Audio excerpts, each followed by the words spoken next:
ஓம் சத்குரு சாய்நாதாய நமோ நமக. எனது முதன்மை பேராசான் மதிப்பிற்கினிய ஆதித்ய குருஜி ஐயா அவர்களுக்கு குரு வணக்கம். உலகம் முழுக்க பரவுகின்ற தமிழ் உறவுகள் அனைவருக்கும் மதுரை ஜோதிட சாய் செல்வத்தின் இனிய வணக்கங்கள். வாழ்க பல்லாண்டு. இன்னைக்கு நம்ம பார்க்க போற பதிவு சிசேரியன் பற்றிய பதிவு. நார்மல் டெலிவரி எல்லாமே சிசேரியன் பண்றோம்ல, அது உள்ள நுட்பத்தை தான் விளக்க போறேன். ஜோதிடத்தை எடுத்துக்கிட்டோம்னா ஒரு இம்மியளவும் பிசகாமல் அனைத்துமே என் அருமை ஆசான் அவர்களுடைய கிரக பாவக சுபத்துவ பாவத்துவ சூட்சும கோட்பாட்டின்படிதான் நடக்குது. கோல்சாரம்னாலும் அப்படித்தான் பார்க்கணும், தனிப்பட்ட ஜாதகம்னாலும் அப்படித்தான் பார்க்கணும். நிறுத்தி நிதானமாகவே சொல்றேன். இப்ப நம்ம பார்க்க போறது என்னன்னா, சிசேரியன் குறிக்கிறதுக்கு பெற்றோர் ஜாதகம் தேவையா? கண்டிப்பா தேவை. இதைத்தான் விளக்க போறேன். அதுக்கு முன்னாடி எனது அஸ்ட்ரோ சாய் செல்வம் அப்படிங்கிற யூடியூப் சேனல்ல 1600க்கும் மேற்பட்ட பயனுள்ள கிரக பாவக சுபத்துவ பாவத்துவ கோட்பாடின்படி பதியப்பட்டுள்ள வீடியோக்கள் இருக்குது. பார்த்து பயன்பெறுங்கள். சப்ஸ்கிரைப் பண்ணுங்க. அப்பதான் அடுத்தடுத்து நான் போடக்கூடிய நுணுக்கமான வீடியோவில் உங்கள் பார்வைக்கு வரும். லைக் பண்ணுங்க, ஷேர் பண்ணுங்க. தனிப்பட்ட முறையில் உங்களுக்கு ஜாதக பலன் வேண்டுமென்றாலும் குறிப்பாக உங்களுக்கு சிசேரியன் பற்றிய நாள் குறிப்பு வேணும்னா என்னோட தொடர்பு கொள்ளலாம். தெளிவாக குறித்து தருவேன். திருமண பொருத்தம், திருமணம் எப்படி எப்ப நடக்கும், எப்ப நடத்தலாம், ஒரு ஜாதகத்தை பார்த்தா சொல்லிடலாம். ஒரு ஜாதகத்துல அவர் இப்படிப்பட்டவர், மனைவி இப்படி பார்த்துடலாமே. அப்புறம் வரக்கூடிய ஜாதகத்தை ஒப்பிட்டு பார்க்கணும். இதெல்லாம் பார்க்காம எடுத்த உடனே உலகத்துல உள்ள மக்கள், இந்த ஒரு நட்சத்திரத்தில் பிறந்தவங்க எத்தனையோ பேர், இன்னொரு நட்சத்திரம் பிறந்த பெண் எத்தனையோ பேர் இருப்பாங்க. ரெண்டையுமே லைஃப் ஸ்டைல் ஒரே மாதிரி இருக்கா? தெளிவாகவே சொல்லிட்டு வரணும். புரியல, சில பேருக்கு புரியாத மாதிரி நடிக்கிறாங்க. அதை பத்தி நமக்கு கவலை இல்லை. 2 நட்சத்திரத்தை வைத்து எதுவும் செய்ய முடியாது, எதுவும் சொல்லவும் முடியாது. தனிப்பட்ட ஜாதகம் தான் பலன் தரும் அப்படின்னு சொல்லியாச்சு. குடும்ப ஜாதகம் பார்த்தா வெகு சிறப்பாக துல்லியமாக பலன் எடுக்கலாம். உங்களுக்கு எந்த ஒரு பலனாக இருந்தாலும் கிரக வழக்கத்தோடு தான் பலன் சொல்றேன். இந்த சிசேரியன் குடிப்பது உங்களுக்கு தேவைப்பட்டால் எப்ப அந்த குழந்தை பிறந்தால் நல்ல ஒரு யோகமாக இருக்கும் அப்படிங்கிறது தான் அந்த மாதிரி அமைப்புல நீங்க கேட்டு தெரிஞ்சு வரலாமுங்க. அதுக்கு என்னுடைய வாட்ஸ்அப் நம்பர்னா 90 80 57 13 70 இந்த நம்பருக்கு தொடர்பு கொண்டு வாட்ஸ்அப்ல பெற்றோர் ஜாதகம் ரெண்டையுமே அனுப்பி அவங்களுக்கு குழந்தை பெறக்கூடிய நேரம் அதை குறித்து யோகமான ஜாதகமாக அந்த டயத்தை நான் அறிவுறுத்துவேன். மருத்துவர்கிட்ட சொல்லி நீங்க எடுத்துக்கலாம். நான் சொல்ல போற இந்த வீடியோல விளக்க போற விஷயங்களை நீங்க மனசுல உள்வாங்கினீங்கன்னா எதுவுமே நம்ம கையில் இல்லை, சரியா? ஆனா வாழ்க்கை சம்பவங்கள் ஜாதகத்துல இருக்கும்ல. நமக்கு எப்ப குழந்தை பிறக்க போகுது, எப்படி பிறக்கும், அதுதான் இங்க முக்கியமான விஷயம். எப்படி பிறக்கும், நார்மலா டெலிவரி, இது நார்மலா சிசேரியன் மூலமா தெரிஞ்சுக்கலாம். குழந்தை எத்தகைய தரத்தோடு இருக்கும், இதுதான் நான் இப்ப விளக்க போற பாயிண்டுடைய ஆணி வேர். இதுதான் ஃபவுண்டேஷன்.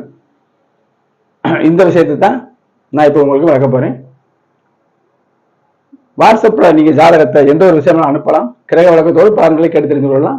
ஆன்லைன்ல பேசலாங்க. இப்ப இந்த பதிவை விளக்குறேன். சிசேரியனுக்கு நாள் குறிக்க பெற்றோர் ஜாதகம் தேவை. முதல்ல சிசேரியன் அப்படின்னா ஒரு பெண்ணின் ஜாதகத்துல, சரியா, தசாபுத்திகள் அவயவ தசாபுத்தியா இருக்கும். அவங்க தேகம் பாதிக்கப்படுறது மாதிரி ஒரு அமைப்புகள் இருக்கும் பொழுது குழந்தையும் பிறக்கும். அது நார்மலா பிறக்காம சிசேரியன் மூலம் அவங்க குழந்தை பெற்றெடுப்பாங்க அப்படின்னு சொல்லிடலாம். இப்ப ஒரு விவாதம் இருக்கு. பிறப்பும் இறப்பும் இறைவன் கையில். யாரு மறுத்தா? உண்மைதான், பிறப்பும் இறப்பும் இறைவன் கையில். ஆனாலும் ஜோதிடத்துல ஒரு ஜாதகத்துல ஒருத்தருடைய குணத்தை சொல்றோம், அவருடைய தொழிலை சொல்றோம், அவர் எப்படி வாழ்வாருங்கிற சொல்றோம், ஜாதகத்தின் தரத்தையும் சொல்றோம். ஒரு ஜாதகத்துல குழந்தை பாக்கியம் 5ஆம் இடமும் குரு பகவான் நிலையை வச்சு பார்க்கிறோம். கணவன் மனைவி ஜாதகத்துல ஒரே மாதிரி தான் இருக்கும். இப்ப குழந்தை இல்லாத ஜாதகத்தை, குழந்தை பிறக்கக்கூடிய அமைப்புல உள்ள ஜாதகத்தை சேர்க்க முடியாது, அப்படி சேரவும் செய்யாது. முக்கியமா குழந்தை பாக்கியம் ஒரு 60% நல்ல ஒரு யோகமா இருந்தா அதே 60% பெண்ணின் ஜாதகத்துல இருக்கும். அது காதலிச்சு கல்யாணம் பண்ணாலும் சரி, அரேஞ்ச் முறையில் நம்ம சொன்னாலும் சரி, கண்டிப்பா அப்படித்தான் இருக்கும். இது அடிப்படையான விஷயம். இப்ப சிசேரியனுக்கு நாள் குறிக்கணுமுங்க. எப்படி குறிக்கணுமுங்க? நல்ல நாள் பார்த்து, வெள்ளி சனி சனி இந்த மாதிரி செவ்வாயெல்லாம் வராம, ராகு காலம் வராம, நல்ல ஓரையில, எந்தவித இந்த யோக பிள்ளைகள் சொல்லுவோம்ல, அஷ்டமி நவமி இந்த மாதிரிலாம் வராம, மரண யோகம் இந்த மாதிரி சொல்றது யோக பிள்ளைகள் அதெல்லாம் வராம குறிச்சிருவோமா? அப்படி குறிக்க கூடாதுங்க. அப்ப இதுக்கு விளக்கம் சொல்றேன். ஒரு நல்ல யோகத்தோட பேரும்போதோட இருக்கக்கூடிய ஜாதகங்கள்லாம் எடுத்து பாருங்க. அவங்க சனிக்கிழமை பிறந்திருக்கலாம், செவ்வாய்க்கிழமை பிறந்திருக்கலாம், ராகு காலத்தோட பிறந்திருக்கலாம், அதெல்லாம் ஒரு மேட்டரே இல்லை. அஷ்டமி நவமியில கூட பிறந்திருக்கலாம், அதெல்லாம் ஒன்றும் பிரச்சனையே இல்லை. கிரகங்களுடைய அமைப்பு தான் நமக்கு முக்கியம். ஜாதகத்துக்கு லக்னம் முக்கியம், லக்னாதிபதி முக்கியம், ராசி முக்கியம், ராசி அதிபதி இவ்வளவு சுபத்தன்மையா இருந்தா கட்டணத்துக்கு வலு. அப்பத்தான் அந்த அந்த ஜாதகத்தில் இருக்கக்கூடிய அந்த யோகத்தை, பிரபல யோகமா இருந்தாலும் சரி, சிறு அளவு யோகமா இருந்தாலும் சரி, அந்த யோகத்தை கிரகிப்பு செய்து அனுபவிக்கக்கூடிய பாக்கியங்கள் லக்னம் லக்னாதிபதி வளர்த்திருக்கணும். அதுக்கடுத்து யோக திசைகள், அவயோக திசைகள் எல்லாமே அமையும். அதை பார்க்கணும். அப்ப பெற்றோருடைய தாய் தந்தையுடைய நலம், இந்த குழந்தையுடைய நலம், கல்வி, குழந்தைய திருமண அமைப்பு, தொழில் அமைப்பு எல்லாத்தையும் நம்ம சரி பார்க்கிறோம். சரி பார்த்து நம்ம கொடுக்குறோம். எனக்காக இருந்தாலும் அப்படித்தான் நான் நினைப்பேன். நான் நல்லா இருக்கணும், என் வீட்டில் நல்லா இருக்கணும். அதே மாதிரி குழந்தைகள் அதோடைய நலம் நல்லா இருக்கணும், கல்வி நல்லா இருக்கணும், கூட சகோதரம் பிறக்கணும், எல்லாமே நினைச்சுதான் நமக்கு நம்ம என்னுடைய ஆசையும் அதுதான். ஜாதகனா சொல்றேன்.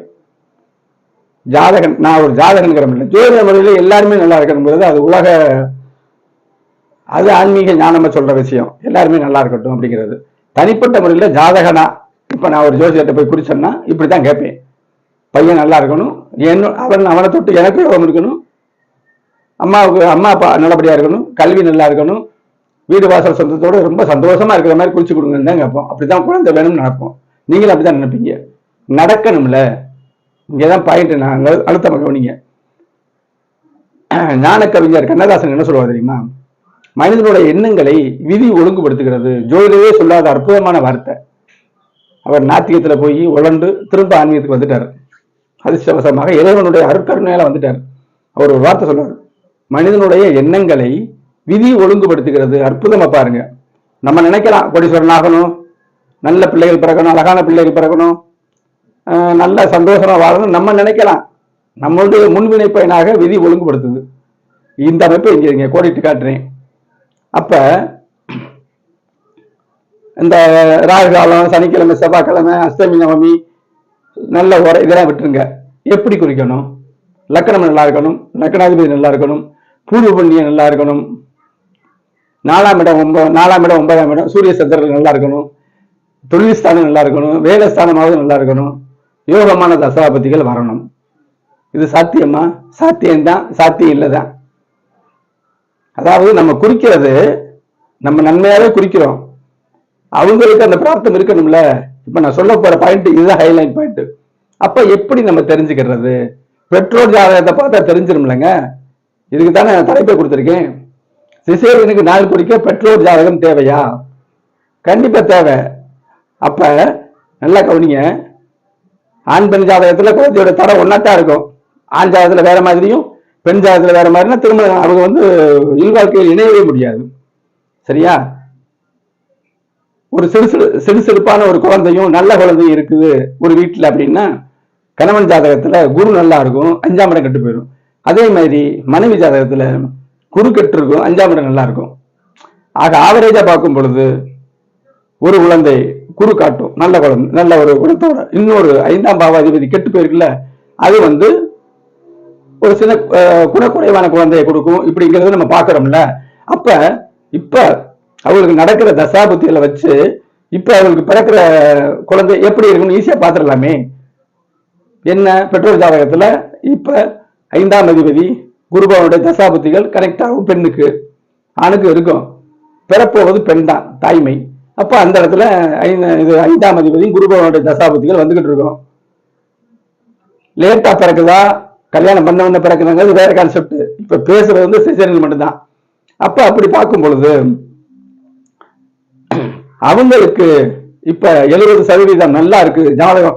5ஆம் இடம் கெட்டு போகலங்க, குருவும் கெட்டு போகலங்க, குரு பகவான் கெட்டு போகலங்க. அடிப்படையில் நல்லா இருக்குங்க ஜாதகம். தனுசு வீடு மீனை வீடு நல்லா இருக்குங்க. பாபவஸ்வத்துவம் நல்ல குழந்தை பிறக்கணும்னு உறுதியா நம்ம குறிச்சு கொடுத்துடலாமே, அதுபடி நடக்கவும் செய்யும். இதே நட்ட ஒரு 10 கஸ்டமர் இதே மாதிரிதான். என்ன சார்பா சொல்ல முடியாது, இன்னைக்கு இத்தனை மணிக்கு பிறக்கும்னு சொல்ல முடியாது. நம்ம கடவுளா கிடையாது. ஆனால் 1 மணி நேரமோ இப்ப நம்ம கணக்கிடுறோம். அந்த அந்த ஆண் பெண்ணுக்கு பெற்றோர்களுக்கு இப்படிப்பட்ட சத்தான குழந்தை பிறக்கும்னு ஜாதகத்துல பார்த்துடுறோம். அதுக்கு தான் பெற்றோர் ஜாதகம் வேணுங்கிறது. பார்த்துக்கிட்டு நம்ம தைரியமா குறிக்கலாமே. அவங்க கேட்கற நாள்ல தைரியமா குறிக்கலாம். குறிக்கும் பொழுது அவங்களுக்கு நம்ம குறிக்கிறது பிராப்தம் அவங்க கிடைக்கும்னு அர்த்தம். நல்லா புரியும். நல்லா இதை கவனிச்சு பாருங்க. நம்ம அவங்க ஜாதகத்தை பார்க்காம நம்ம நல்லபடியா இருக்கான்னு குறிச்சிருவோம். அவங்களுக்கு கிடைக்கணுமே. அந்த மாதிரி கிடைக்கிறது தான் நமக்கு நாள் ரொம்ப நேரம் வித்தியாசப்படுறது. இன்னைக்கு டாக்டர் என்ன சொல்லுவாங்க, இத்தனை தேதி ஷார்ப்பாகவும் கேட்பாங்க இந்த வாடிக்கையாளர்கள். ஐயா 1 வாரத்துக்குள்ள குறிங்கன்னு சொல்லுவாங்க, 2 நாளுக்குள்ள குறிக்க சொல்லுவாங்க. எனக்கு இப்பத்தான் வேணும் டாக்டர், நாங்கள் அப்பாயின்மெண்ட்லாம் வாங்கிட்டோம். இது ஈஸி, 2 நாள் ஈஸி தான், கொஞ்சம் பிரயத்தனப்படணும். அப்ப பெற்றோர்களுடைய 5ஆம் பாவத்தையும் குரு பகவானுடைய நிலையையும் தசாபுத்திகளையும் மதிச்சா இவங்களுக்கு உறுதியாக நல்ல குழந்தைய பிறகுங்கிறத மனசுல வாங்கிக்கிட்டு நம்ம அழகா பார்க்கலாங்க. அது போல இன்னொரு பாயிண்ட் சொல்றேன். பெற்றோர் தாய் தந்தை, இப்ப அப்பா அம்மாவை வேலை செய்யறது சாத்தியம் என்ன அந்த காலத்துல? சில இடங்கள்ல வீட்டுல ஹவுஸ் ஒய்ஃபா இருப்பாங்க. இப்ப தந்தை யாரு, மருத்துவரா இருக்காருன்னு வச்சுக்கோங்க, அல்லது மருத்துவத்துறையில செவ்வாயின் அமைப்புல இருக்காரு.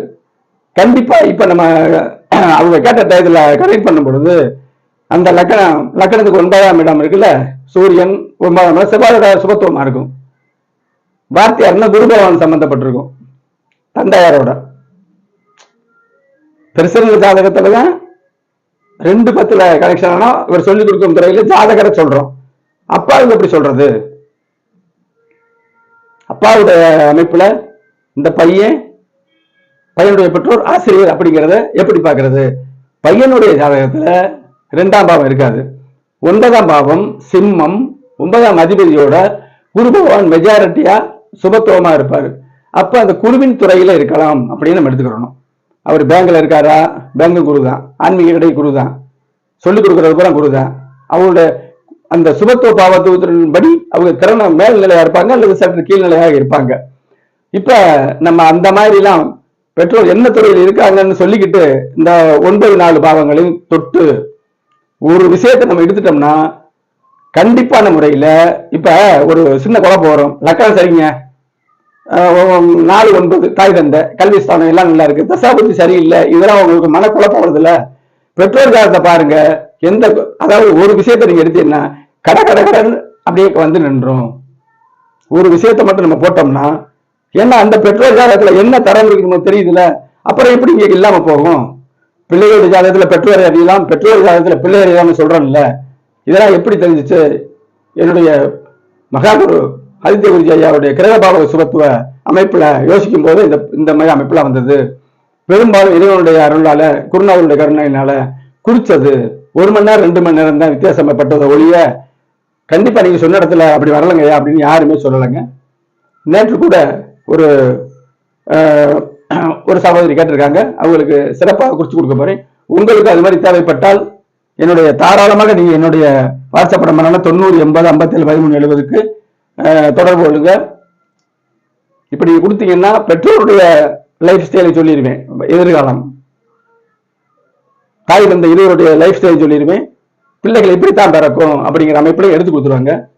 கடினமான ஒர்க்கு தான், சேவை மனப்பான்மை செய்வது தான். எனக்கு ஜாதகம் பார்க்கறது தெரியும். உள்ளூர் நண்பர்கள், வெளியூர் நண்பர்கள், வெளிநாட்டில் உள்ளவர்களுக்கு தெரியும். ஒரு வார்த்தையில நான் பதில் சொல்ல மாட்டேன். கிரக நிலைகளோட அவங்க கேட்கறதை காட்டில கூறுகளை தான் சொல்றேன். எல்லாருமே அறிவாக அதை கூட பார்த்துட்டு இருப்பாங்க. அது போக பொதுவான செய்திகளை நான் ஜோதிடம் வளரணும், தப்பு தவறுமா சொல்லப்பட்ட இதெல்லாம் மறையணுங்கிறதுக்காண்டி 10% தப்புன்னு ஒவ்வொருத்தையும் நான் சொல்றேன். அடிமேல் அடித்தால் அம்மியும் நகருங்கிற மாதிரி அமைப்புல நம்ம கடினமா உழைக்கும் பொழுது ஜோதிடம் நம்ம இருக்கிற துறை பெருமைப்படணும். முதல்ல ஜோதிடம் பெருமைப்படணும், அப்புறம் தான் நம்ம பெருமைப்படணும் அப்படிங்கிறத சொல்லிக்கிறேன். அடுத்து ஒரு பயனுள்ள வீடியோவில் சந்திப்போம். நன்றி, வணக்கம்.